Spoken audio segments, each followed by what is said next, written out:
এই কৃষ্ণ বন্ধুরা বন্ধুরা মহাশিবরাত্রিতে স্বামীর কথা শুনে মহিলারা এই তিনটি ভুল কখনোই করবেন না। আর আপনারা যদি জেনে শুনে এই তিনটি ভুল করেন তাহলে আপনার স্বামী বরবাদও হয়ে যেতে পারে। এছাড়াও বন্ধুরা মহাশিবরাত্রিতে আর ভুল করে এমন ভাবে ব্রত রাখবেন না ও এমন ভাবে পূজাও করবেন না। আর মহাশিবরাত্রিতে এই তিনটি ভুল আর মহিলারা কখনোই করবেন না। আর তা না হলে আপনার পুরো জীবন বরবাদ হয়ে যাবে। আর ভগবান শিব সারা জীবনের জন্য আপনার উপর রুষ্ট হয়ে যাবেন। আর মহাশিবরাত্রি আর যে শুভ মুহূর্তে পড়ুক না কেন আপনি নিয়ম বিধি মেনে আর ব্রত রেখে শুভ সময়ের মধ্যে ভগবান শিব এবং মাতা পার্বতীর পূজা অর্চনা করবেন। বন্ধুরা মহাশিবরাত্রিতে কোন ভুল কখনোই করা উচিত নয় যাতে মহাদেব পতিত হয়ে যেতে পারেন, আর সমস্ত কিছু বিস্তারিত আজ আপনাদের এই ভিডিওর মাধ্যমে স্টেপ বাই স্টেপ জানিয়ে দেব। তাই বন্ধুরা আপনাদের কাছে অনুরোধ রইল আপনারা ভিডিওটি প্রথম থেকে শেষ পর্যন্ত মনোযোগ সহকারে দেখুন এবং ভিডিওটি দেখে ভালো লাগলে তাহলে ভিডিওতে একটি লাইক করে কমেন্টে হর হর মহাদেব লিখে কমেন্ট অবশ্যই করবেন এবং ভিডিওটি যতটা পারবেন বন্ধু বান্ধব আত্মীয়জনদের সাথে শেয়ার অবশ্যই করবেন। বন্ধুরা মহাশিবরাত্রির পবিত্র দিনে আপনারা ব্রহ্ম মুহূর্তে ঘুম থেকে উঠবেন। যদি একান্তই ব্রহ্ম মুহূর্তে ঘুম থেকে উঠতে না পারেন তাহলে খুব তাড়াতাড়ি শয্যা ত্যাগ করবেন। তারপর স্নান আদি সেরে নেবেন, শুদ্ধ বস্ত্র পরিধান করবেন। তারপর আপনি শুভ সময়ের মধ্যে আপনার বাড়িতে যদি শিবলিঙ্গ থেকে থাকে আর যদি না থেকে থাকে তাহলে আপনি যে কোনো মন্দিরে চলে যাবেন। তারপর দুধ গঙ্গা জল দিয়ে শিবলিঙ্গে অভিষেক করবেন। বন্ধুরা ভগবান শিবের নিষ্ঠা ভক্তি সহকারে পূজা অর্চনা করবেন, ভগবান শিবের ধ্যান করবেন। ওং নমঃ শিবায় মন্ত্রটি যতবার পারবেন আপনি জপ করবেন। আর যদি আপনি এই মহাশিবরাত্রির ব্রত রাখেন আর কোনো রকম ভোজন গ্রহণ কোনো রকমই করবেন না আর ফল গ্রহণ করে ব্রত সম্পূর্ণ করবেন। বন্ধুরা আপনাদের যাই হয়ে যাক মহাশিবরাত্রির পবিত্র দিনে মাছ মাংস রসুন পেঁয়াজ মসুর ডাল এগুলি ভুল করেও খাবেন না। আর তা না হলে আপনাদের সঙ্গে যা ইচ্ছা তাই হতে পারে, এমনকি আপনারা বরবাদও হয়ে যেতে পারেন। বন্ধুরা মহাশিবরাত্রির দিন বেলা অবধি বিছানায় কখনোই ঘুমাবেন না, এতে আপনার ভাগ্য দুর্বল হয়ে যাবে। এতে আপনার ভাগ্য ঘুমিয়ে পড়বেন, ভগবান শিব আপনার উপর পতিত হয়ে যেতে পারে। আর মহাশিবরাত্রির দিন চাল ডাল আটা ময়দার তৈরি কোনো খাবার স্পর্শও করবেন না। এই দিন শুধুমাত্র আপনি ফল দুধ চা কফি খেতে পারেন। বন্ধুরা যদি আপনি ভগবান শিবকে প্রসন্ন করতে চান, তার আশীর্বাদ সর্বদাই আপনি যদি প্রাপ্তি করতে চান, তাহলে মহাশিবরাত্রির পবিত্র দিনে কোনো কালো রঙের বস্ত্র কখনোই ধারণ করবেন না। আর এই দিন যত পারবেন গেরুয়া বা লাল রঙের বস্ত্র ধারণ করবেন, আর অত্যন্ত শুভ হবে আপনাদের জন্য। এই দিন ভুল করেও স্বামী স্ত্রীর শারীরিক সম্পর্ক করবেন না, অন্যথা ভগবান শিবের ক্রোধের মুখে পড়তে পারেন। আর এই দিন যত পারবেন বেশি বেশি করে দান পুণ্য করবেন আর ভগবান শিবের নাম জপ করবেন। তাই বন্ধুরা আপনাদেরকে জানাই মহাশিবরাত্রির দিন মহিলাদের কোন তিনটি ভুল কখনোই করা উচিত নয়। বন্ধুরা যে সমস্ত মহিলাদের বিবাহ হয়ে গেছে তারা অবশ্যই এই মহাশিবরাত্রিতে এই বিশেষ কথাগুলি খেয়াল রাখবেন। বন্ধুরা আপনার স্বামী যদি এই তিনটি জিনিস ধারণ করতে বলে অর্থাৎ পড়তে বলে তাহলে আপনারা কখনোই পড়বেন না আর আপনি না বলে দেবেন। আর একজন বিবাহিত মহিলাকে কখনোই এই তিনটি জিনিস পড়া একদমই উচিত নয়। আর তা না হলে আপনি আপনার স্বামীর মৃত্যুর কারণও হতে পারেন। বন্ধুরা বিবাহ হয়ে যাওয়ার পর স্বামী স্ত্রী 7 জন্মের একে অপরের সাথে আবদ্ধ হয়ে যায়। বন্ধুরা আজকাল আধুনিক সময়ে নতুন নতুন বিবাহ হওয়া মহিলারা এমন অনেক জিনিসই দিয়ে ধারণ করেন যেগুলির সম্বন্ধে তাদের জ্ঞান নেই, যে জিনিসগুলি কখনোই ধারণ করা উচিত নয় অর্থাৎ পড়া উচিত নয়। বন্ধুরা হিন্দু ধর্মে প্রত্যেক বিবাহিত মহিলারা যে স্বামী লম্বা আয়ু ও সুখী জীবন কাটানোর জন্য তুলসী গাছ ধারণ করে থাকেন। কিন্তু বন্ধুরা এমন অনেক জিনিস রয়েছে যে জিনিসগুলি মহিলাদেরকে কখনোই ধারণ করা উচিত নয়। বন্ধুরা মহাশিবরাত্রির ব্রত মহিলারা কেন রাখেন বা কিসের জন্য রাখেন? বন্ধুরা মহাশিবরাত্রির ব্রত মহিলারা পালন করেন তার স্বামীর দীর্ঘায়ু জীবনের জন্য। আর কুমারী মহিলারা এই ব্রত কেন রাখেন? তাদের মনের মতন বর প্রাপ্তির জন্য। তারা নিষ্ঠা ভক্তি সহকারে একাগ্রতার সাথে সতর্কতার সাথে এই শিবরাত্রির ব্রত রাখেন তাদের মনের মতন বর প্রাপ্তির জন্য, এবং যাতে তাদের খুব তাড়াতাড়ি সকল মনস্কামনা পূর্ণ হয় ভগবান শিবের আশীর্বাদে।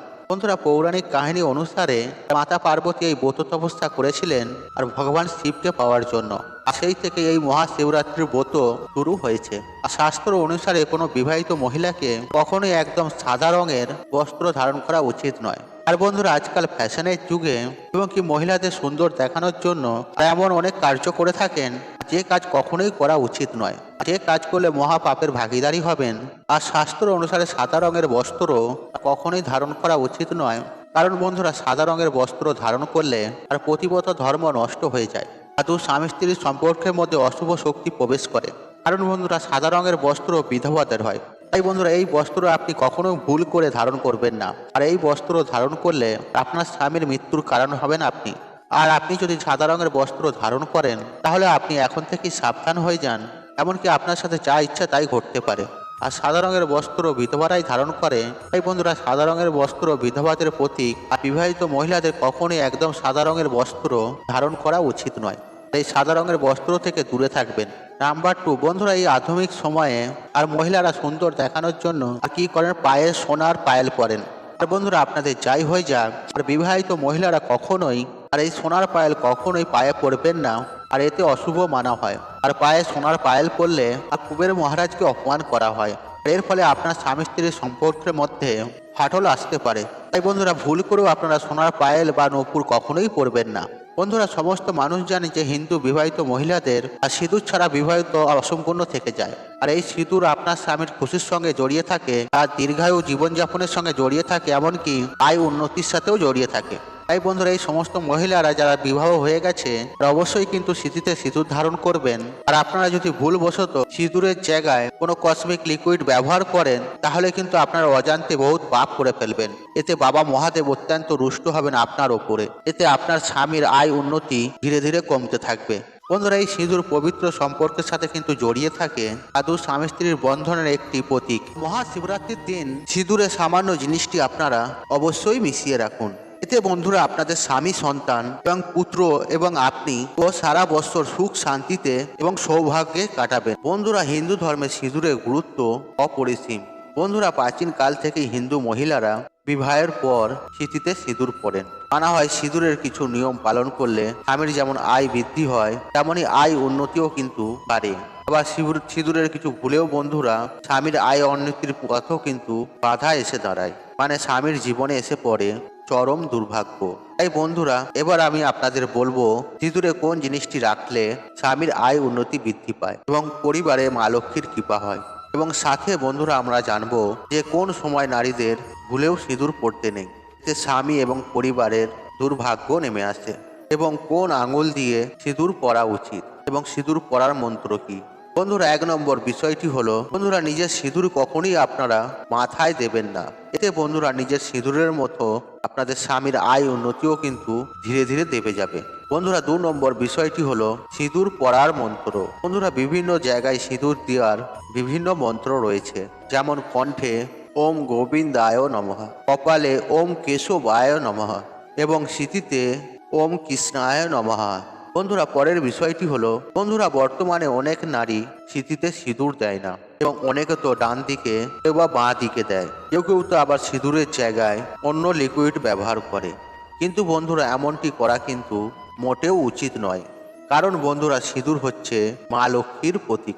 আর স্বামীর কল্যাণের জন্য, স্বামীর আয় উন্নতির জন্য বা বাড়িতে আয় উন্নতির জন্য, মা লক্ষ্মীর বসবাসের জন্য আমাদের করা উচিত। বন্ধুরা পরের বিষয়টি হলো কোনো দ্বিতীয় ব্যক্তির কেনায় টাকায় কিন্তু আপনারা সিঁদুর পরবেন না এবং নিজের সিঁদুর আপনারা কারো সাথে শেয়ার করবেন না। এছাড়া বন্ধুরা আপনারা কোনো বিধবা মহিলার সামনে আপনারা সিঁদুর পরবেন না। এতে বন্ধুরা তাদের দুর্ভাগ্য আপনারা না জেনে আপনার জীবনে ডেকে নিয়ে আসবেন।